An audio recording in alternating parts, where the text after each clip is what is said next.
નમસ્તે વિદ્યાર્થી મિત્રો, આજે આખા ટેકનિકલ સેશન્સની આપણે ચર્ચા કરવાના છીએ. એમાં આપ જાણી ગયા છો કે હેડિંગ ઉપરથી ખબર પડે છે use of internet in legal professions. તો વિદ્યાર્થી મિત્રો, આજે સદી છે 21મી સદી એ નોલેજની સદી છે, એ આપ સારી રીતે જાણો છો. અને જે વ્યક્તિ નોલેજમાં આગળ હશે એનો વિજય થશે એવું માનવામાં આવે છે. એટલા માટે જ દરેક વ્યવસાયમાં, દરેક ક્ષેત્રે અત્યારે જ્ઞાન, નોલેજની ખૂબ જ જરૂર પડતી હોય છે. અને તેમાં ખાસ કરીને જ્યારે લીગલ પ્રોફેશનની આપણે ચર્ચા કરતા હોઈએ તો લીગલ પ્રોફેશનમાં હવે આધુનિકતા બહુ જ પ્રવેશી ચૂકી છે. લીગલ પ્રોફેશનનો જે દુનિયા છે બહુ નાની બની ગઈ છે. અને એટલા માટે જ લીગલ એજ્યુકેશનમાં ઇન્ટરનેટનો ઉપયોગ દિવસે દિવસે ખૂબ જ વધી ગયો છે. એ અદાલત હોય, એ ભારતની સર્વોચ્ચ અદાલત હોય, કે જુદી જુદી હાઈકોર્ટ હોય, કે જિલ્લા કક્ષાની અદાલત હોય, કે તાલુકા કક્ષાની અદાલત હોય, એ તમામમાં ઇન્ટરનેટ બહુ અગત્યનો ભાગ ભજવે છે. અને વકીલાતની વ્યવસાયની ઓફિસમાં પણ ઇન્ટરનેટનું પ્રમાણ બહુ જ વધી ગયું છે. અને સરકારી અને અર્ધ સરકારી કચેરીઓમાં પણ ઇન્ટરનેટનું પ્રમાણ દિવસે દિવસે કમ્પલસરી થતું જાય છે. એવા સંજોગોમાં આપણે એક કાનૂની વિદ્યાર્થી તરીકે એ ઇન્ટરનેટ આપણને પણ નોલેજ હોવું જોઈએ, એ ખૂબ જ જરૂરી છે. કારણ કે આપણા સમાજમાં આપણા રાજ્ય દ્વારા જે કાંઈ કાયદાઓ ઘડવામાં આવે છે તે કાયદાઓ ઘણી વખત એ આપણો નૈતિક ફરજના ભાગરૂપે વિશ્વ સ્તરે એ આપણે ફરજ પડતી હોય છે કાયદા બનાવવાની. અને જેમ કે આંતરરાષ્ટ્રીય પર્યાવરણ છે, જ્યારે સંમેલન થતા હોય, ટેટીસ થતી હોય, તો આ સંધિ અને સંમેલનનું આપણે એક ભાગ હોઈએ ત્યારે એ સંમેલનમાં જે પણ નિર્ણયો લેવાય એ માનવ અધિકારને લગતા નિર્ણયો હોય, કે પર્યાવરણને લગતા નિર્ણયો હોય, કે પેટન્ટ, ટ્રેડમાર્ક્સ કે કોપીરાઇટ્સના હેઠળના કોઈ પણ કાયદાઓ હોય, કે પેટન્ટ લગતા કાયદા હોય, તો આ તમામમાં આપણે એક નૈતિક ફરજ છે ભારત દેશની કે એ અંગેના કાયદાઓનું, નિયમોનું આપણા દેશમાં પણ અમલ કરવામાં આવે અને એને લગતા કાયદાઓ બનાવવામાં આવે. તો જો ઇન્ટરનેટના માધ્યમથી આપણે એ જરૂર કહી શકીએ કે ભાઈ ભારત દેશ કઈ સંધિ અને સંમેલનનો એક ભાગ છે અને તે અંગેના કાયદાઓ બનાવવાના છે, એ નેટ ઉપરથી જાણી શકાય છે. આપણે જોઈએ છે કે કોઈ પણ વિદેશી પુસ્તકો મેળવવા માટે અથવા તો કોઈપણ પ્રકારની વિદેશી માહિતી મેળવવા માટે, વિદેશી જજમેન્ટ મેળવવા માટે એ ઇન્ટરનેટનો માધ્યમ ખૂબ જ અગત્યનું છે. તે પ્રમાણે ભારત દેશના આપણે જોઈએ કે ભારતમાં કોઈ પણ પ્રકારના કાયદા બનાવવા માટે 3 સૂચિ છે, જેને યુનિયન લિસ્ટ કહેવામાં આવે છે, સ્ટેટ સૂચિ છે, રાજ્યની સૂચિ કહેવામાં આવે છે, અને કન્કર્ન સૂચિ. એટલે કે બંને તંત્ર, આપણે સંવાદતંત્રની રાજ્ય વ્યવસ્થા શીખવાડેલું છે. એટલે કેન્દ્રના કાયદાઓ અલગ હોય છે, સેન્ટ્રલના કાયદાઓ અલગ છે, રાજ્યનો કાયદાઓ અલગ છે. અને બંને કાયદાઓ બનાવી શકે તો બંનેના કાયદાઓ એક જ વિષય ઉપર આરોગ્યને લગતી મેટર હોય તો એમાં કેન્દ્ર પણ કાયદાઓ બનાવે છે અને રાજ્ય પણ કાયદાઓ બનાવે છે. તો આ તમામ કાયદાઓ વ્યક્તિ જાણકારી હોવી જોઈએ અને એ અંગેના પુસ્તકો હોવા જોઈએ. અશક્ય બાબતો છે, કારણ કે કેટલા બધા લાખોની સંખ્યામાં કાયદાઓ છે, નિયમો છે, GR બહાર પડે છે. આ બધી બાબતોના જો લગતી પુસ્તકો કે સાહિત્ય લેવા જાય તો ઘણું કોસ્ટલી પડે, એ પોસાય તેમ પણ નથી. અને લાઇબ્રેરી પણ બહુ મોટી રસાઈ પડે, એની સ્પેસ પણ ઘણું મોટું જોઈએ. તો આ અંગે કાયદાઓ, કોઈ પણ કાયદાઓ હોય તો આજે તમે ગૂગલમાં સર્ચ કરો અને એ ક્લિક કરો તો એ અંગેની તમને આખી જાણકારી મળી જાય છે. તરત તમારો કાયદો કે નિયમો કે બેર એક્ટ તરત હાથમાં આવી જાય છે. તો એ પણ ઘણું ઉપયોગી છે. તો કારણ કે બંધારણ મુજબ પણ આપણે આંતરરાષ્ટ્રીય ક્ષેત્રે જ્યારે પણ કોઈ સંધિ કે સંમેલન થયા હોય અને એ અંગેના કાયદો બનાવવો હોય તો અનુચ્છેદ 253માં એવી જોગવાઈ કરવામાં આવેલી છે કે રાજ્ય, કેન્દ્ર સરકાર એ સંધિનું પાલન કરવા માટે દરેક પ્રકારના કાયદાઓ બનાવી શકે છે અને તેનો અમલ કરાવી શકે છે. તો આ સંજોગોમાં પણ ઇન્ટરનેટ બહુ જરૂરી છે. તે ઉપરાંત વિદ્યાર્થી મિત્રો, આજે ઇન્ટરનેટના માધ્યમથી કોઈ પણ સુપ્રીમ કોર્ટના જજમેન્ટ હોય, કોઈ પણ હાઈકોર્ટના જજમેન્ટ છે એ હાથ વગર થઈ ગયા છે. કોઈ પણ બાબત હોય, કે મર્ડર હોય, ખૂન કેસ બાબત હોય, કે બળાત્કાર કેસની બાબત હોય, કોઈ મિલકતના કેસને લગતી બાબતો હોય, કે ઇલેક્શન બાબત હોય, તો એ નેટ ઉપર સુપ્રીમ કોર્ટે કે હાઈકોર્ટે શું ડિસિઝન આપ્યું એ આપણે તમે AIR મેન્યુઅલની જે વેબસાઇટ તમે લખો તરત ખબર પડશે. કારણ કે એમાં હેડ નોટ્સ હોય છે, જજમેન્ટનો અંશ હોય છે અને કયા જજે જજમેન્ટ આપ્યું છે, કઈ તારીખે આપ્યું, દરેક બાબતો બહુ સરળતાથી મળે છે. તમે એની નકલ પણ સહેલાઈથી કાઢી શકો છો. એટલી ઝડપભેર થયું છે. આજે સુપ્રીમ કોર્ટ આજે ડિસિઝન આપે છે, તમે સાંજે એની નકલ લઈ શકો છો. એટલી તૈયારી થઈ ગઈ છે, એટલો આપણે એને આધુનિકતા મેળવી ચૂક્યા છે. એટલા માટે વિદ્યાર્થી મિત્રો તમને બહુ સરળ થશે જો તમે ઇન્ટરનેટની વિશે જાણકારી પ્રાપ્ત થઈ હશે અને ઇન્ટરનેટનો ઉપયોગ કઈ રીતે કરો એ લીગલ પ્રોફેશનમાં એટલું જ મહત્ત્વનું છે અને લીગલ એજ્યુકેશનમાં એટલું જ મહત્ત્વ છે. કારણ કે લીગલ એજ્યુકેશન રિસર્ચ બેઝ થઈ ગયું છે અને દરેક વિદ્યાર્થી મિત્રોએ આ રિસર્ચ બેઝ જ્યારે તમે કર્યું હોય કે ડૉક્ટરનલ રિસર્ચ હોય, નોન ડૉક્ટરનલ રિસર્ચ હોય, ક્લિનિકલ રિસર્ચ હોય કે કોઈ ડેઝર્ટેશન હોય, તો એના ઉપર તમે જો વેબસાઇટ સારી રીતે જાણતા હોય તો ઘણી બધી માહિતી તમને મળી શકે છે. કારણ કે આ બધા શોધમાં રિસર્ચ વર્કમાં આંકડાઓ અગત્યના હોય છે અને આંકડાઓ લેટેસ્ટ તમને મેળવવા હોય તો તમારે જ્યારે ઇન્ટરનેટના માધ્યમથી તમને સહેલાઈથી મળી શકે છે અને એટલા માટે એ પણ એક અગત્યની બાબત છે.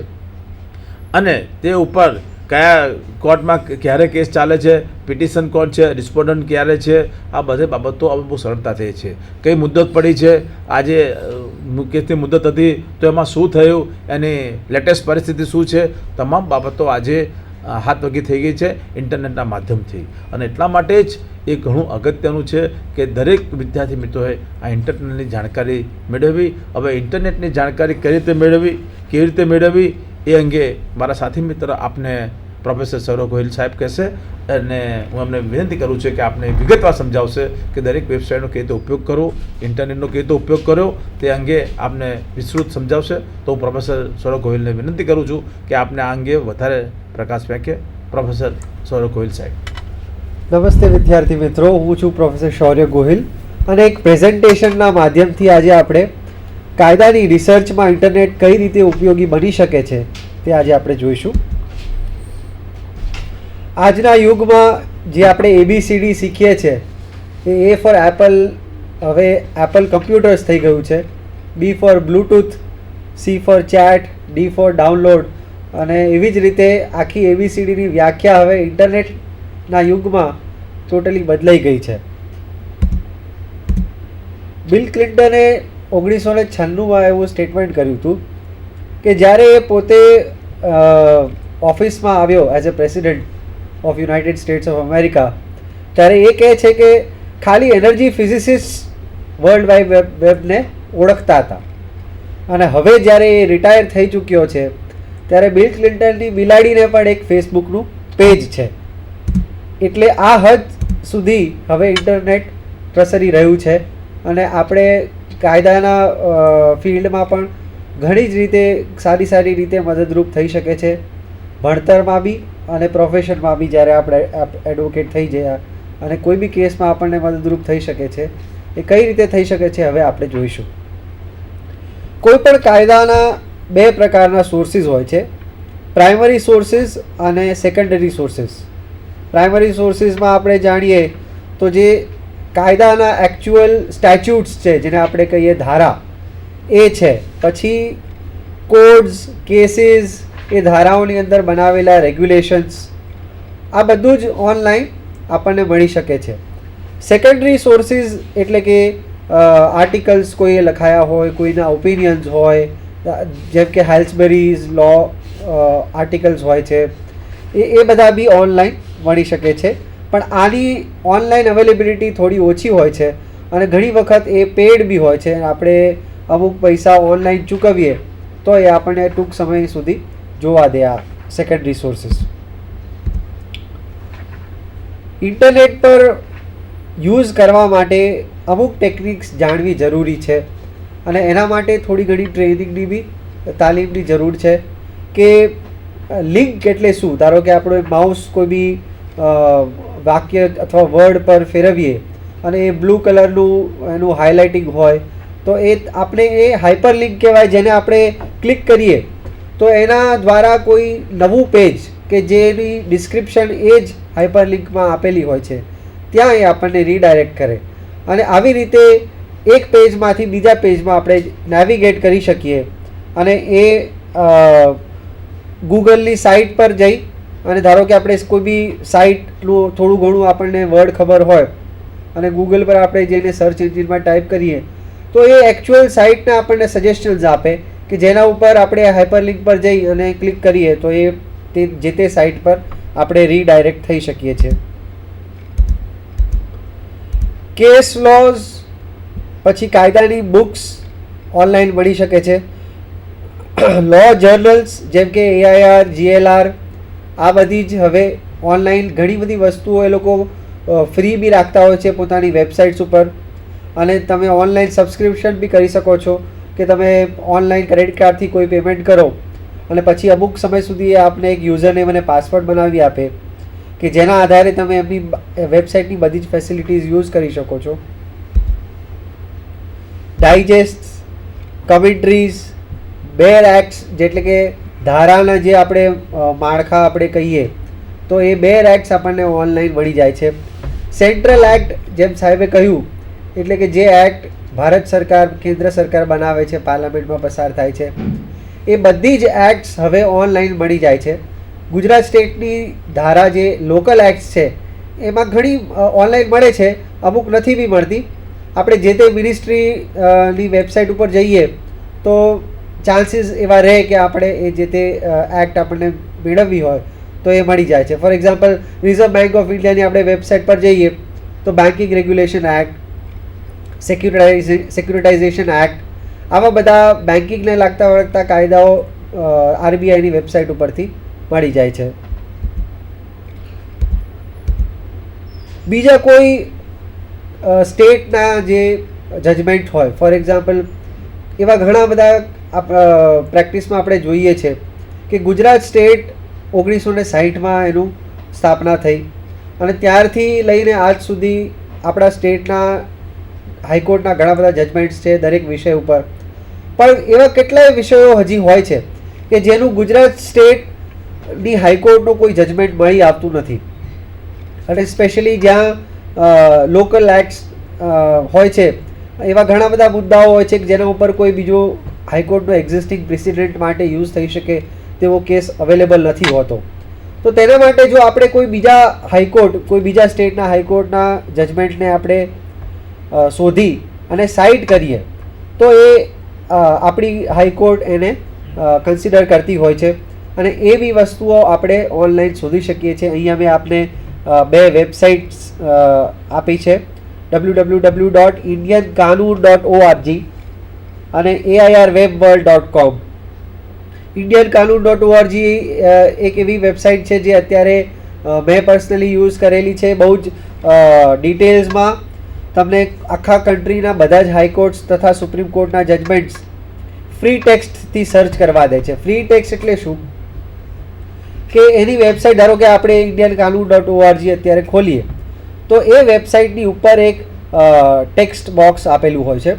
એ ટેક્સ્ટ બોક્સમાં આપણે જઈ અને જે બી આપણા જે વિષય પર આપણે શોધવું હોય, ફોર એક્ઝામ્પલ આપણે મર્ડર 302 આટલું સર્ચ કરીએ આપણે, એમાં બાજુમાં સર્ચની હાઇપરલિંક હોય, એ આપણે જો ક્લિક કરીએ તો એ વેબસાઇટની અંદર બધા જ જે સ્ટોર થયેલા જજમેન્ટ્સ છે, આખા બધા જ હાઈકોર્ટ્સ તથા સુપ્રીમ કોર્ટના જજમેન્ટ્સ, તેમાંથી એ સર્ચ કરીને આપણને એક આખું લિસ્ટ આપશે. એ લિસ્ટમાં આપણે હેડ નોટ્સ જોઈ અને જે તે જજમેન્ટ આપણે આખું જજમેન્ટ ફૂલ ટેક્સ્ટ બી જોઈ શકીએ છીએ. એનું ઘણા ફોર્મેટમાં આપણે ડાઉનલોડ કરી શકીએ છીએ અથવા ત્યાંથી ડાયરેક્ટલી પ્રિન્ટ આપી અને એ આપણે કોર્ટમાં રજૂ કરી અને એને આપણે સાઇટ કરી શકીએ છીએ. એટલે આવી રીતે જે વસ્તુ આપણે, કારણ કે કોઈ બી સાધારણ લાઇબ્રેરીમાં પણ, ઇનફેક્ટ સારી લાઇબ્રેરીઓમાં પણ બાકી બધી હાઈકોર્ટના જજમેન્ટ્સ અવેલેબલ હોતા નથી. મેક્સિમમ આપણે એક્સપેક્ટ કરી શકીએ SCC, AIR અથવા તો GLH. આના સિવાયના બહારની હાઈકોર્ટ્સ, બોમ્બે, મદ્રાસ, કર્ણાટકા, આ બધી હાઈકોર્ટ્સના જે કેસીસનો લાભ આપણને મળી શકે છે તે માત્ર ઇન્ટરનેટથી આપણને મળી શકે છે. પછી આ એક વેબસાઇટ જે અહીંયા આપણે દેખાઈ આવે છે, ત્રીજી વેબસાઇટ, એ છે www.supremecourtofindia.nic. આ સુપ્રીમ કોર્ટની પોતાની વેબસાઇટ છે અને ઉચ્ચ ન્યાયાલયના દરેક સાહેબે બી જેમ આપણને બતાવ્યું એમ દરેક જજમેન્ટ્સ આપણે ઓનલાઈન જોઈ શકીએ છીએ.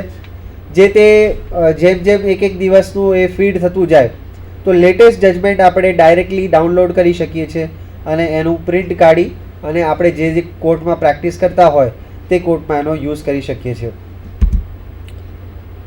આ જે પ્રથમ જે બીજી વેબસાઇટ આપણે જોયેલી હતી એનું આ રૂપરેખા મેં તે વેબસાઇટ ઉપરથી એનો ફોટોગ્રાફ કાઢી અને આપના સમક્ષ અહીંયા મૂકેલું છે કે AIR વેબ વર્લ્ડની વેબસાઇટ આવી રીતે દેખાય છે.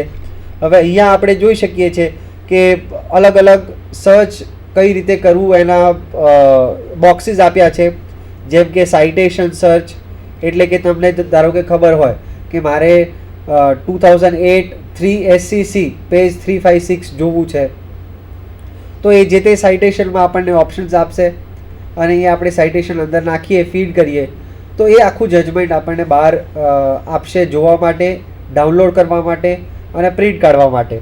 તેવી જ રીતે નોમિનલ સર્ચ એટલે કે પાર્ટી જે એપેલન્ટ અથવા રિસ્પોન્ડન્ટ હોય એના નામ આપણને ધારો કે ખબર હોય પણ સાઇટેશન ખબર ના હોય તો એ નામ ઉપરથી નોમિનલ સર્ચ આપણને કરવા દે છે. પછી સબ્જેક્ટ વાઇઝ આખા બધા આપણા કન્ટ્રીના એક્ટ્સ આપ્યા હોય છે, એ એક્ટમાં આપણે અંદર જઈ અને જે તે સેક્શન આપણને જોઈતું હોય એ સેક્શનના ઉપર આખા કન્ટ્રીમાં જેટલા પોસિબલ જજમેન્ટ્સ છે એ આપણને અહીંયા દર્શાવે છે અને એમાંથી આપણે જોઈને આપણે જે જરૂર હોય તે કાઢી શકીએ છીએ. તેવી જ રીતે જજના નામ ઉપરથી, કોર્ટના નામ ઉપરથી અને ડિસિશન એટલે કે જજમેન્ટની તારીખ, આવા બધા ઘણા જ પેરામીટર્સ છે જેના ઉપર આપણે આ સર્ચ કરી શકીએ છીએ. આ ઇન્ડિયન કાનૂન.org જે મેં આપણે વેબસાઇટ કહેલી હતી એનું આ મેં ફોટો અહીંયા સર્ચ કરીને પાડીને આપણા સમક્ષ અહીંયા દેખાઈ આવે છે. આ આપણે ઉપરના જે બોક્સ જે છે એ બોક્સમાં